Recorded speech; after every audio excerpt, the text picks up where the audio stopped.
In one of those areas being hit very hard this evening is 24-year-old Ben Stevenson. Eyewitness News reporter Emily Longnecker sat with his mother tonight as she waited for the next message saying that he was all right. The most powerful hurricane ever measured in the Western Hemisphere. When your 24-year-old son is in the middle of a monster hurricane, every minute that passes since the last time he texted seems like an eternity. There's no words for the waiting. It's just my whole body hurts and it's hard to breathe.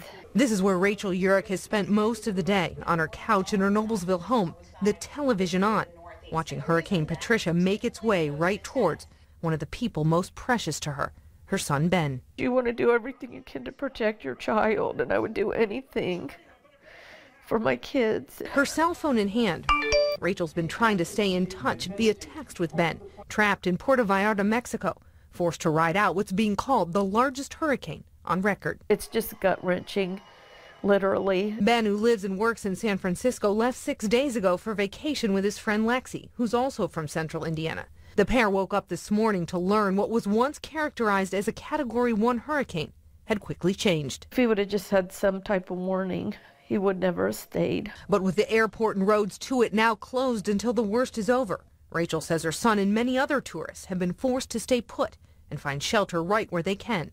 For Ben, that's in this condominium with strangers, all just trying to do the same thing, make it home to the people they love. He's just in the mode of surviving. I keep looking at his pictures and just hoping for the best. Right now, all Rachel can do is wait for the worst to be over, praying she doesn't lose contact. I feel helpless because I just want to go there and get him. A mother's first instinct, forced to wait out a monster storm, knowing power and cell service will likely go out at some point, a moment Rachel's dreading. When I can't communicate with him, that I can't even imagine. This mother might have to, though, in all its fury of 200-mile-an-hour winds and rain. Hurricane Patricia won't be giving anyone a choice.